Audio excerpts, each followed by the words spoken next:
오늘 리뷰해 볼 책은 지상 최대 작전이란 책입니다. 제목만 봐서는 전쟁에 대한 책 또는 SF 소설 같은데 사실은 지금 읽지 않으면 지구가 멸망할지도 모르는 우리를 위협하는 위기들에 대한 과학책입니다. 아주 흥미로운 책이었고요.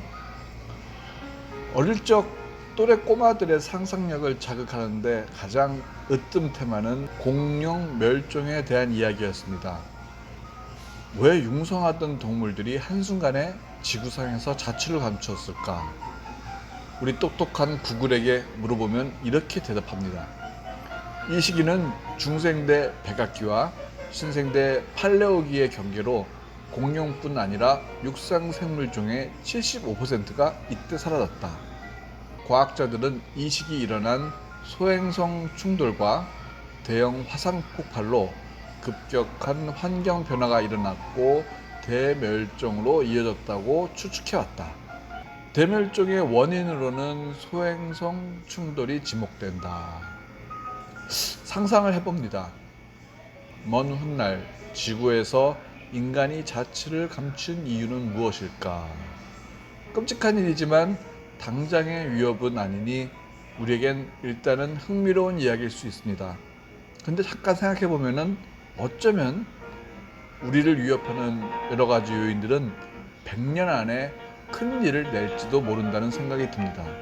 아마도 공룡이 멸종하던 그날 공룡들은 바로 앞에 벌어질 일들을 전혀 예측할 수 없었을 것입니다. SF 소설에 딱 맞는 고전스러운 책 커버와 제목은 이런 질문에 대해 진지한 과학의 견지에서 우리 인류가 어떻게 위기를 극복할 수 있을까에 대한 현재 상황과 대안들, 그리고 가야 될 방향에 대해서 여러 가지 상황과 질문을 우리에게 던지는 그런 내용이 담긴 책입니다. 과학책에 딱딱함이 묻어있는 건 사실이지만 그래도 부담 없이 모르는 단어들을 살살 넘겨가면서 읽어가도 큰 맥락을 이해하고 책을 읽어가는 데는 큰 부담이 없을 것입니다. 잠깐이나마 우리가 위기의 상황에 빠지는 이유에 대해서 고찰해보고 나부터 실천할 수 있는 작은 일은 무엇일까 고민해 볼 수 있는 기회이기도 합니다. 위기의 상황 5챕터와 기회 하나 챕터로 나눌 수 있습니다. 물론 이 기회는 앞에 위기가 닥쳤을 때 우리가 해결책으로 내놓을 수 있는 솔루션이 될 수 있겠죠. 첫 번째, 진짜 위기가 맞을까라는 음모론마저 등장하는 너무 친숙한 기후 문제, 그리고 옆나라 일본이 수장된다고 우리가 마냥 좋아할 일이 아닌 해수면 상승을 의미하는 바다에 대한 문제, 그리고 오늘도 마스크를 끼고 회사에 출근할 수밖에 없던 코로나 바이러스, 대안 찾기에 여념이 없는 식량난, 100병짜리 무주공산 달사냥, 공룡을 집어삼킨 소행성의 충돌. 이 정도면 책을 빨리 들고 읽어야지 그런 느낌이 좀 들 정도로 흥미로운 주제 아니겠습니까? 자, 이 중에서 몇 가지를 한번 살펴보도록 하겠습니다.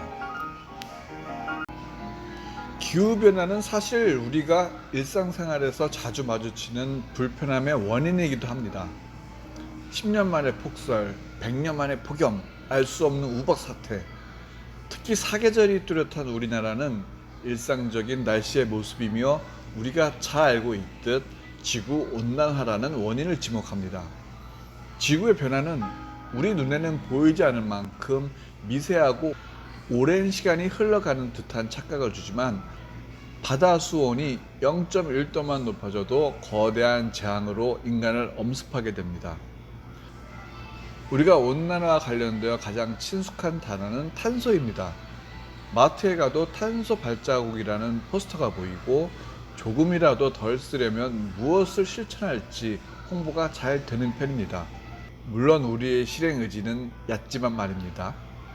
최근 전기차가 친환경의 대표주자로 성큼 우리에게 다가왔지만 과연 전기를 에너지원으로 쓰는 일이 자연 친화적인가에 대해서는 의구심을 가져볼 필요도 있을 것 같습니다.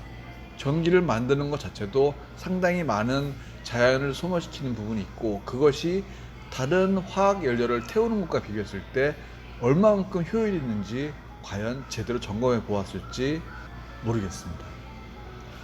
플라스틱과 강철로 자동차를 만드는 과정에서도 이미 석탄, 석유 같은 화석연료가 사용되고 있기 때문에 아직 멀쩡한 차를 전기차로 바꾼다면 그건 역시 환경을 들먹이는 바른 모습은 아니란 느낌입니다. 강철을 만드는데 만드는 양의 1.8배의 이산화탄소가 발생하고 시멘트를 만들기 위해서 석회암을 태워야 되는데 이때 필요한 탄산 칼슘을 얻기 위해서 1대1의 비율로 이산화탄소가 나옵니다. 만약 중국같이 인구가 많은 나라가 급속한 경제 성장으로 전국의 수많은 건설 현장을 벌렸을 때 지구의 대기로 쏟아질 온실가스를 상상해 보면 지금부터라도 전 세계가 자율적 규제가 아닌 강제적인 규제로 이런 부분을 대처해야 되지 않을까라는 주장에 동조하지 않을 수 없을 것 같습니다. 식량의 위기는 어떨까요? 다양한 측면에서 이런 부분이 감지되고 있는데 특히 최근 코로나로 인해서 세계의 식량 순환이 원활치 않기 때문에 향후 1, 2년 이내에 심각한 위기가 도래할지도 모른다는 경고음도 들리고 있습니다. 천조국이라는 미국마저 크게 휘청거리는 바이러스는 인도와 아프리카에서는 해결책도 없이 확산 일로이며 특히 아프리카는 여러 문제와 함께 식량난이 합쳐지면서 엎친 데 덮친 꼴을 맞고 있습니다. 지금도 지구 한편에서는 음식물이 버려지고 있고 다른 한편에서는 굶어 죽는 현실. 우리가 풀지 못했던 이 문제점이 바이러스로 인해서 우리는 더 심각한 문제를 직면하게 된 거라 볼 수 있을 것 같습니다. 다만 심각한 환경 오염의 원인으로 지목되고 있는 육류 소비에 대한 대체 시장은 그래도 점진적이긴 하지만 가능성은 손에 잡힐 단계까지는 다가오고 있는 것 같습니다. 콩을 기반으로 만든 대체육은 가격적인 면도 현실화되었고 육류 섭취보다 건강에 더 좋다는 증거들이 작지만 큰 반향을 계속 일으키고 있습니다. 다만 고기 자체의 육질과 맛을 인공적으로 대체하는 일인 만큼 더욱 감쪽 같은 화장술이 필요할지 모르겠습니다. 또 다른 시장인 배양육 같은 경우는 개인적으로는 탐탁스럽지 않습니다. GMO 농산물 같은 거부감과 같은 맥락이고 인공적으로 만든 고기가 맛과 식감을 충분히 재현해낸다 하더라도 오랜 시간 이 고기가 내 몸에 축적됐을 때 그 섭식의 결과가 어떨지 예상할 수 없기 때문입니다. 특히 3D 프린터로 찍어내는 캡슐형 삼겹살이 나올 수 있다는데 저는 별로 먹고 싶지 않은데요. 마지막에 등장하는 달 탐사 이야기는 새로운 희망을 갖게 해주는 내용입니다. 미소가 버린 냉전의 결과물로 의미 없이 돈만 퍼부었던 것은 아닌가 의심도 해보았지만 달에서 인류가 구할 수 있는 무한에 가까운 자원을 바라본다면 경쟁은 오히려 지금부터라는 생각이 들게 됩니다.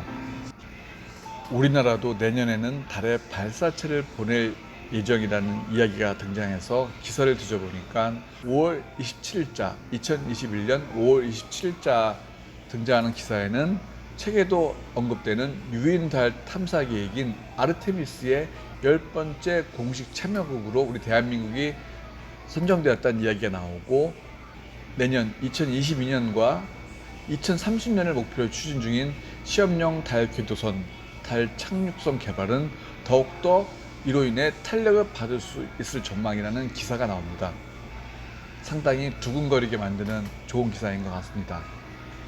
민간 주도의 우주 개발 경쟁은 몇몇 SF 영화에 등장하는 악덕 기업의 이미지를 연상시키기도 하는데 막대한 자원을 위해서 돈벌이를 위해서 무슨 짓이든 벌일 준비가 된 기업가들이 이를 망치기 전에 국가들 간의 더욱 공고한 협조와 감시 체계로 이런 부분들을 제어해야 되지 않을까 생각도 듭니다. 또한 중국의 우주 굴기 역시 우리에게는 좋은 소식은 아닌 만큼 우리의 역량을 집중해서 미래를 확보해야 되는 중요한 시기인 것 같습니다. 우리가 달에 갈 때쯤 대한민국 인구가 몇 명으로 줄어 있을지 걱정도 되지만 지금 해야 될 일은 해야겠죠. 책 한 권을 보면서 인류의 생존을 위협하는 다양한 위기 요인을 살펴보면서 과학적 증명과 사회적 합의에 대한 중요성을 깨달을 수 있었습니다. 요즘 아파트 분리수거할 때 페트병만 별도로 분리하고 있는데 마트에서도 무라벨 상품들이 확대되고 있습니다. 덜 쓰고 덜 버리는 게 더 중요하겠지만 피할 수 없다면 이런 작은 일 하나부터 실천하는 노력이 필요한 것 같습니다. 지구상에 쓰레기가 넘쳐나니 우주선에 실어 머나먼 우주로 무단 폐기하는 장면이 나오는 영화가 생각납니다. 어쩌면 우주전쟁이 바로 이런 인간의 이기적인 쓰레기 버리는 행동으로부터 열받은 에이리언들이 지구를 공습하며 시작되는 것은 아닐까라는 뻘소리를 생각해 봅니다. ESG 경영이 기업들 사이에서 하나의 화두로 등장하고 있습니다만 과연 지금까지 환경에 대한 여러 가지 전략적인 다짐들이 제대로 마무리되었는지 떠올려 보면 보기에만 좋은 기업 경영 기법의 단기적 모습은 아닐까라는 의구심도 듭니다.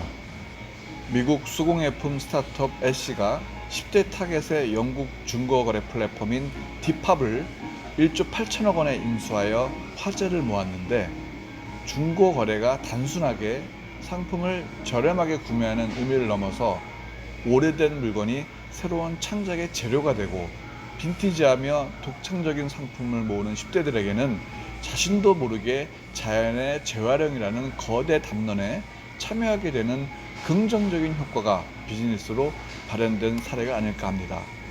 결국 개인이나 기업 모두 지구를 위협하는 요인들을 극복하기 위해서는 공동의 선이라는 가치를 재발견하는 일도 중요하다는 개인적인 생각을 해봅니다. 가볍지만 무거운 문제들을 통찰해보는 책 한 권이 되기를 다른 분들께도 추천해드립니다. 까막스의 북리뷰였습니다. 고맙습니다.